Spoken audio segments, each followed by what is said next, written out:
Daf Yomi Tractate Menachot, page 90b, top of the page, with the words Mishalosh, V'amdu me'arba, V'sapek me'arba, Shiyad hekdesh al ha'elyona.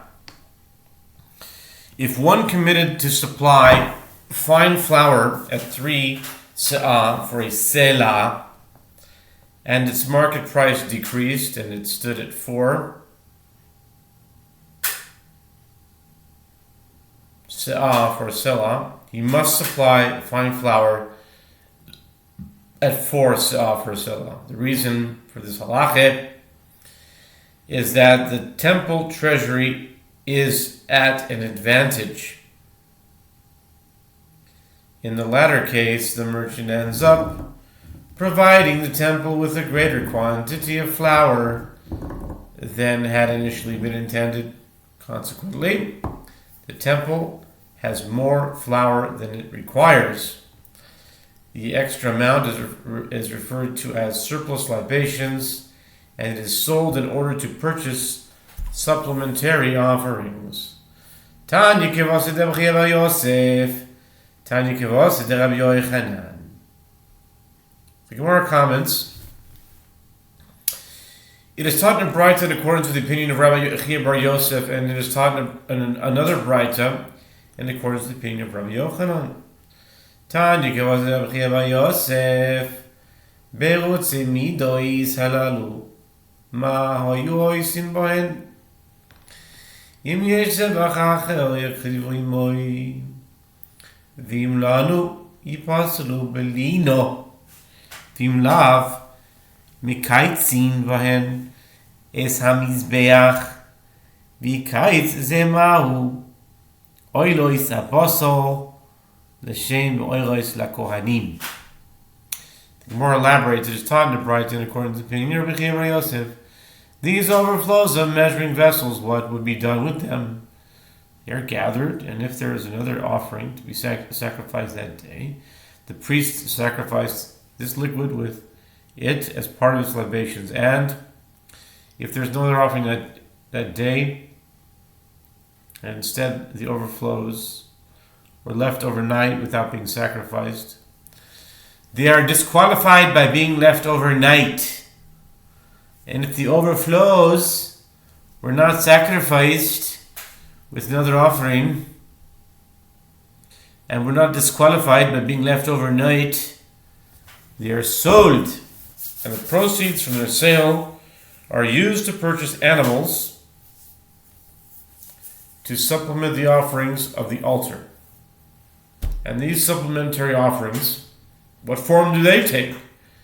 They are burnt offerings. Their flesh is entirely burned on the altar to God, and the hides are given to the priests.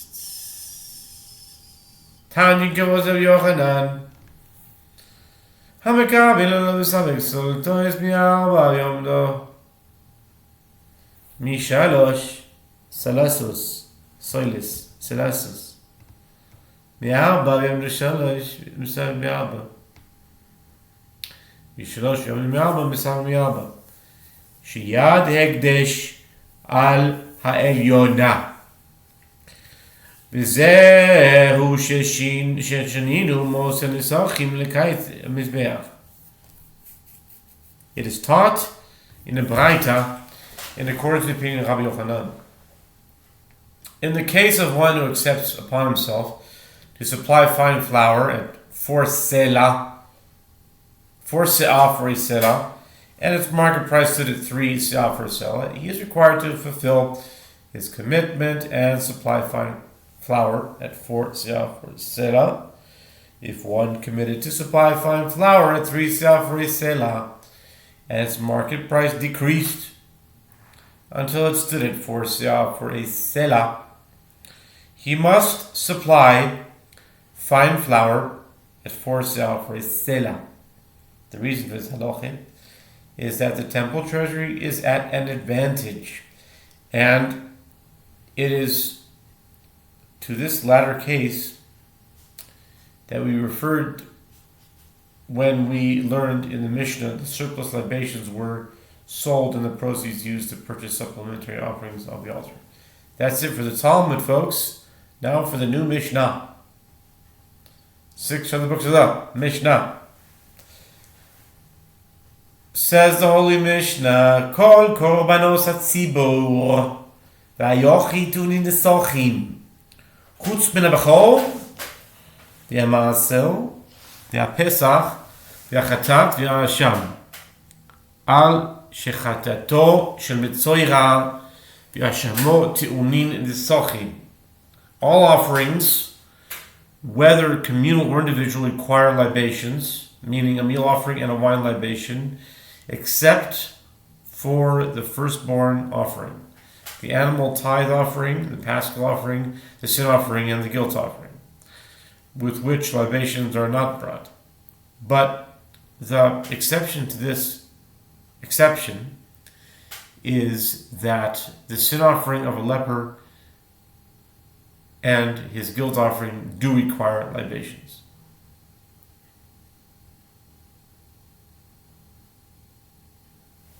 Okay, that's the Mishnah. Now the Talmud. Zog the Gemara, Tanu Rabbanon. The sages taught a Braita that derives each of the rulings of the Mishnah from the verses that state the requirement to accompany animal offerings with the sacrifice of libations. The Torah states, and you will make a fire offering to the Lord, a burnt offering or a sacrifice in fulfillment of a vow clearly uttered, or as a gift, or on your festivals to make a pleasing aroma to the Lord of the herd or the flock. And he who brings his offering to the Lord shall sacrifice a meal offering of 1/10 of an ephah of fine flour mixed with 1/4 hin of oil, and wine for a libation 1/4 hin. You shall make it with the burnt offering or for the sacrifice for the one lamb. Numbers 15, 2-5. The Torah then proceeds to detail the quantities of flour, oil, and wine for a ram and a bull. V'asisem isher Hashem yochel kol ha'oilo li'ishim yeitau nisachim afilu mincha tamalem oilo shlom minayin tamalem zevach 20 minayin tamalem oy zevach. The verse states, and you will make a fire offering to the Lord accordingly. One might have thought that any offering that is raised up on the altar as a fire offering shall require that libations be brought with it, even a meal offering. The verse then states a burnt offering, which teaches that the requirement of libations applies only to animal burnt offerings, but not to meal offerings. If so, from where is it derived that a peace offering requires libations? The verse states a sacrifice. From where is it derived that a thanks offering requires libations? The verse states, or a sacrifice. The superfluous word or serves to include thanks offerings. Yochel shani mar berabe'av b'chol u'maser u'pesach v'chatos v'osham tamid lomar l'falei neder o b'nidava ba b'neder u'nidava ta'un nisochim she'enoi ba b'neder u'nidava ein ta'un nisochim. One might have thought that I should include even the firstborn offering, the animal tithe offering, the paschal offering, the sin offering, and the guilt offering. To counter this, the verse states, in fulfillment of a vow clearly uttered or as a gift.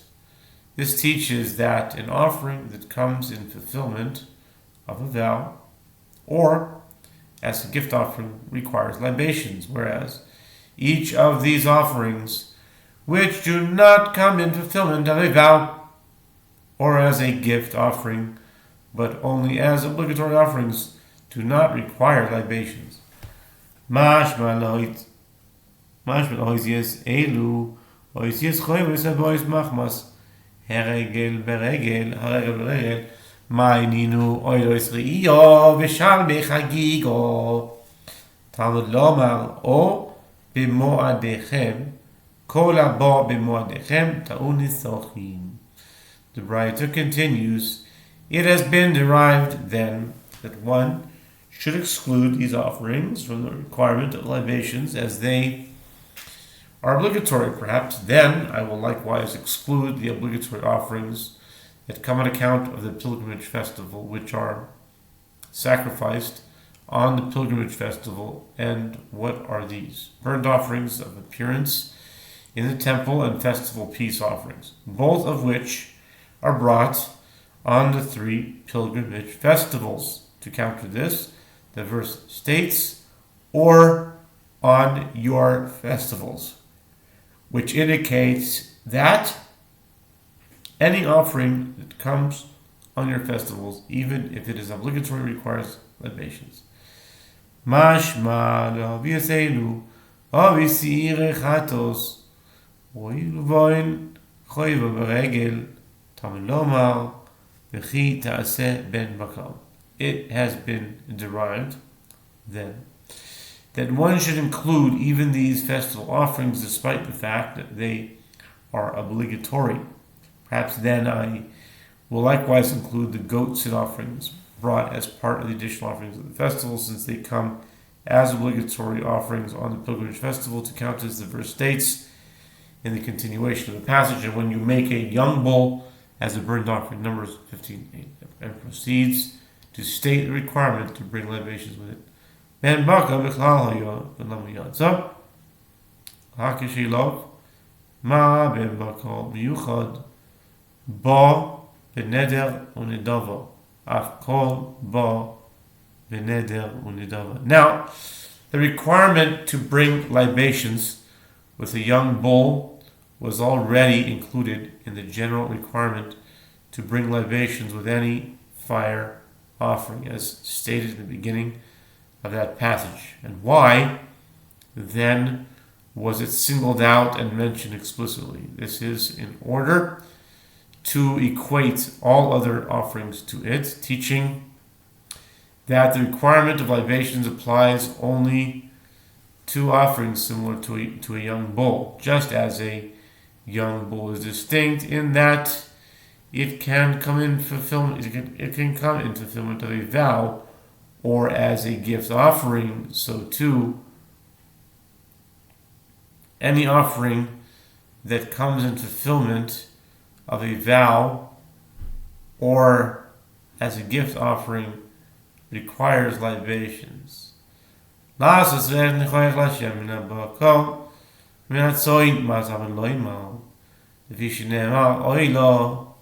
שומע אני אפילו אוילס האויף במשמע תמד לא ימל מן הבקר או מן הצאן דברי רב יושע.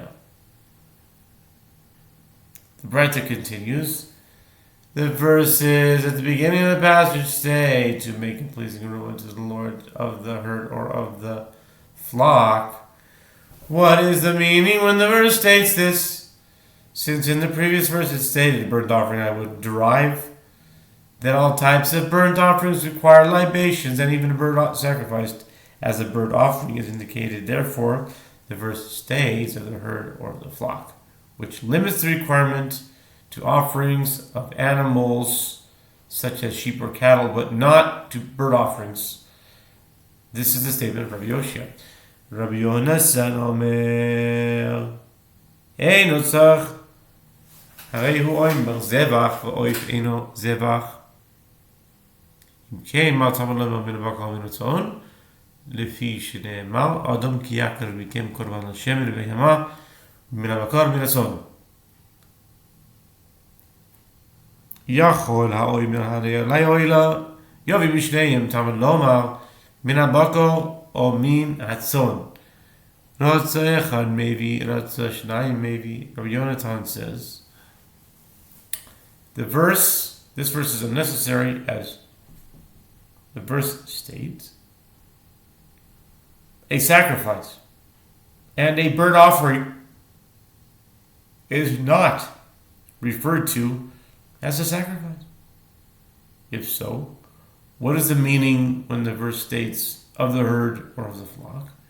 Since it is stated with regard to a burnt offering, a person, when he sacrifices from you an offering to the Lord of the animals, of the herd, and of the flock, you shall sacrifice your offering. Leviticus 1:2.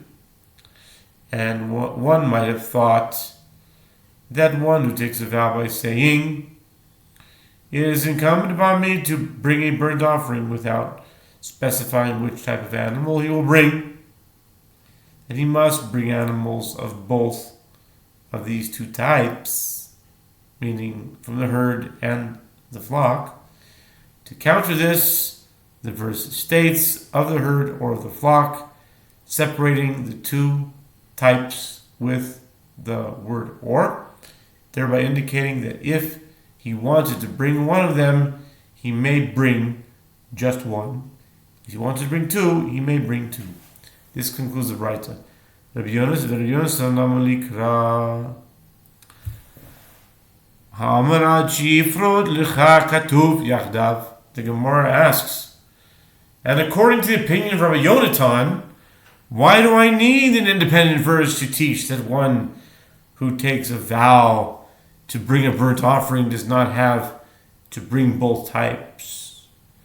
Didn't Rabbi Yonatan himself say an exegetical principle that whenever the Torah mentions two details together with regard to a halacha, it is presumed that the halacha is fulfilled even when only one of the details is realized, unless the verse specifies that both details are required by writing the word together in the verse.